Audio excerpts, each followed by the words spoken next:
ಸಿನಿಮಾದ ವಿವಾದಿತ ಹಾಡು ಸರ್ಸೆ ಸೆರಗ ಹಾಡನ್ನ ಕೇಂದ್ರ ಬ್ಯಾನ್ ಮಾಡಿದೆ. ಇನ್ನು ಇದೇ ವಿಚಾರಕ್ಕೆ ಸಂಬಂಧಪಟ್ಟಂತೆ ಕೇಂದ್ರ ಬ್ಯಾನ್ ಬೆನ್ನಲ್ಲೇ ನಟ ನಿರ್ದೇಶಕ ಪ್ರೇಮ್ ಕ್ಷಮೆಯನ್ನು ಕೂಡ ಕೇಳಿದ್ದಾರೆ.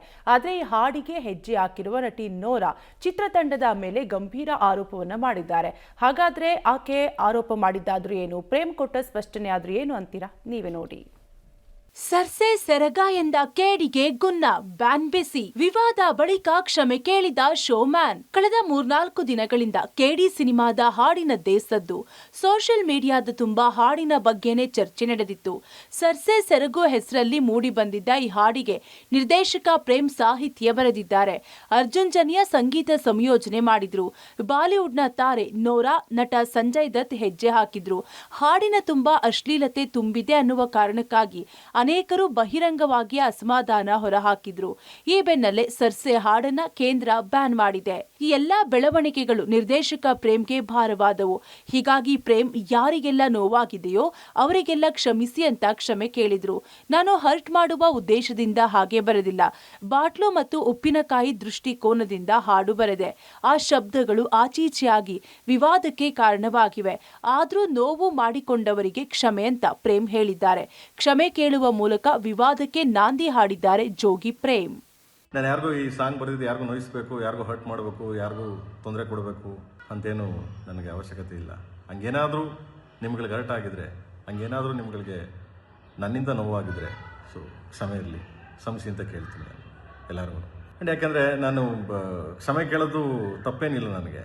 ಆ ಸಾಂಗು ಅಷ್ಟೇ, ಯಾರಿಗಾದ್ರೂ ಹರ್ಟು, ನೋವು, ತೊಂದರೆ ಯಾರಿಗಾದ್ರೂ ಹಂಗೆ ಆಗಿದ್ದಲ್ಲಿ ಬೇರೆ ಬರೆದು ಮತ್ತೆ ಮಾಡ್ತೀನಿ. ಯಾಕೆಂದರೆ ನಿಮ್ಗೆ ಹರ್ಟ್ ಮಾಡಿ, ನಿಮಗೆ ತೊಂದರೆ ಕೊಟ್ಟು, ನಿಮಗೆ ನೋಯಿಸಿ ನಾನು ಯಾವತ್ತೂ ನನಗೆ ಆ ಥರದ್ದು ಉದ್ದೇಶನೂ ಬೇಡ ನನಗೆ.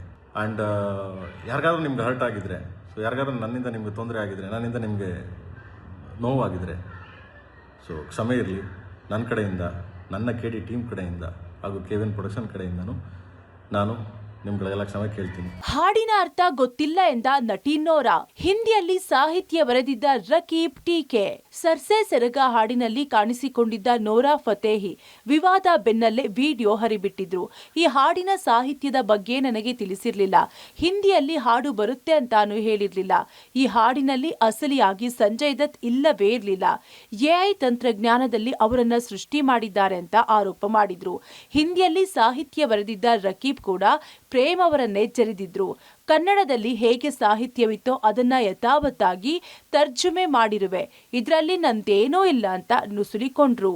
I shot this song 3 years ago in a language called Kannada. I said yes to it because Sanjay Dutt, who would say no to work with him? He's such an icon.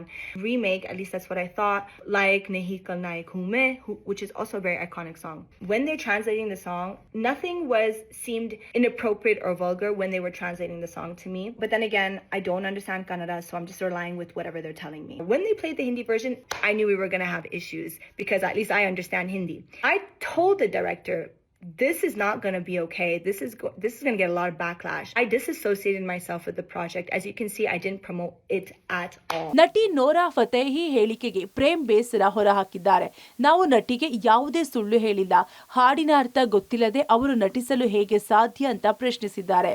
ವಿವಾದ ಬೆನ್ನಲ್ಲೇ ಉಲ್ಟಾ ಹೊಡೆದ ನಟಿ ನೋರಾ ನಡೆಗೆ ಅಸಮಾಧಾನಗೊಂಡಿದ್ದಾರೆ. ನೂರವ್ರು ಮಾತಾಡಿರೋದು really ನನಗೆ ತುಂಬಾ ತಪ್ಪದು. ಯಾಕಂದ್ರೆ ಯಾವುದೇ ಕಲಾವಿದ ಆಗಲಿ, ಯಾರೇ ಆಗಲಿ, ಒಂದು ಸರಿ ಸಿನಿಮಾ ಮಾಡ್ಬೇಕಾರೆ, ಒಂದು ಸರಿ ಕಮಿಟ್ ಮಾಡಾಕ ಸಾಂಗ್ ಕೇಳ್ತಾರೆ, ಸಾಹಿತ್ಯ ಕೇಳ್ತಾರೆ, ಆಮೇಲೆ ಅವ್ರ ಎಕ್ಸ್ಪ್ರೆಷನ್ ಹೆಂಗೆ ಬರುತ್ತೆ, ಸಾಹಿತ್ಯ ಗೊತ್ತಿಲ್ಲದೆ ಎಕ್ಸ್ಪ್ರೆಷನ್ ಸೊ ಎಕ್ಸ್ಪ್ರೆಷನ್ ಹೆಂಗೆ ಬರುತ್ತೆ, ಸಾಹಿತ್ಯ ಗೊತ್ತಿಲ್ಲ ಅಂದರೆ ಒಂದೇ ಬರುತ್ತೆ ಅಲ್ವಾ. ಸೊ ಯಾಕಂಗೆ ಮಾತಾಡೋದು ಅಂತ ನಂಗೆ ಗೊತ್ತಿಲ್ಲ. ಸೊ ಯಾಕಂದ್ರೆ ಬಿಕಾಸ್ ಆಫ್ ಅವ್ರಿಗೆಲ್ಲ ಕಡೆ ಅವರು ಸ್ವಲ್ಪ ಎಲ್ಲೋ ಕಾಂಟ್ರವರ್ಸಿ ಆಗ್ತಿದೆ, ಅದರಿಂದ ನಾನು ತಪ್ಪಿಸ್ಕೋಣ ಅನ್ನೋ ಒಂದು ದೃಷ್ಟಿಯಿಂದ ನೂರಾ ಮಾತಾಡಿದ್ದಾರೆ. ಯಾಕಂದ್ರೆ ಮೊನ್ನೆ ಸಾಂಗ್ ರಿಲೀಸ್ ಆದಾಗಲೂ ಅಷ್ಟೇ ನಾನು ತುಂಬ ಖುಷಿ ಆಯಿತು, ಪ್ರೇಮ್ ಅವ್ರ ಕೆಲಸ ಮಾಡಿ ಅದು ತುಂಬ ಅದ್ಭುತವಾದ ಸಾಂಗ್ ಅಂತೆಲ್ಲ ಹೇಳಿದ್ರು. ಸೊ ಎನಿವೆ ಅವ್ರಿಗೆ ಈ ಥರ ಕಾಂಟ್ರವರ್ಸಿ ಪಾಪ ನೊಂದ್ಕೊಂಡು ಒಂದು ಹೆಣ್ಮಗು ನೊಂದ್ಕೊಂಡು ಹೇಳಿರ್ಬೋದು.